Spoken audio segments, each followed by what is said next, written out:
Donc, seconde partie, c'est-à-dire avant-dernière partie de ma critique sur Vie privée, avec Jodie Foster, Daniel Auteuil, 100% spoiler. Donc, ce que je disais, c'est que bah déjà, il y a ce parcours où vraiment elle essaye de se remettre un peu en question. Et ce qui est intéressant, c'est que bon, faut savoir dans la vie que bien sûr, Jodie Foster sait parfaitement bien parler français. On l'a bien vu dans le film, hein, vu que c'est un film français et que finalement, Jodie Foster a clairement l'accent français à 100%, même si elle est anglophone de base.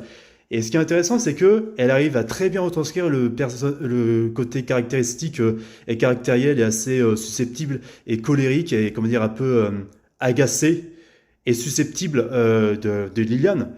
Et ça va très bien avec le personnage qui est saoulé par sa vie avec des patients voilà, des patients dans son poste de psychiatre où en fait elle entend tout et n'importe quoi, toutes les absurdités de n'importe quel patient, elle les enregistre en cassette, pardon, excusez-moi.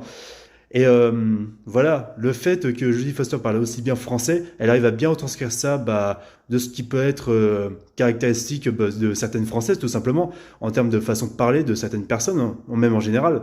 Et ça, c'est vraiment une réussite totale, et elle a vraiment très bien travaillé son rôle là-dessus.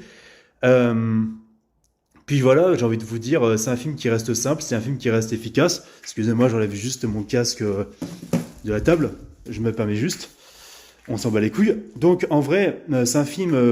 Quand je disais qu'il brouillait les pistes, c'est que à la fois il y a il y a une certaine vision où en fait. Mais ce qui est intéressant, c'est que c'est vraiment un parcours de l'héroïne où vraiment, même quand elle a besoin de l'hypnotiseuse qui en fait est une escroc, bah finalement voilà, l'hypnotiseuse ne veut pas l'aider, machin. Enfin, à la fois elle veut pas être payée, mais à la fois, voilà, elle ne va pas aider Jodie Foster dans le film. Et malgré tout, ça a quand même donné une piste à Jodie Foster après sa séance avec la dame en question que elle a des visions même d'une autre vie où voilà on est dans les années 40, il y a la milice Naï qui débarque voilà pour arrêter justement Jodie Foster qui en fait est réincarnée en son ancêtre, c'est-à-dire un homme, et en fait elle était en couple elle était en couple enfin à travers son personnage masculin avec Virginie Fira, tout ça. Et il y avait un parallèle par rapport à ça, par rapport à la tolérance, par rapport, on va dire, à une certaine discrimination et par rapport aussi au judaïsme, hein, pour information. Et c'est ça qui était retranscrit à travers le film en question. Et il faut savoir, d'autant plus que justement Virginie Fira, justement, est juive dans le film, hein, puisqu'elle est dans une famille juive. Hein, enfin, disons que, voilà, Mathieu Almaric, voilà, voilà, il est juif aussi, enfin, en quelque sorte, vous m'avez compris. Même si les deux étaient pas réellement, comment dire, couple de base, mais vous avez compris où je voulais en venir, tout simplement.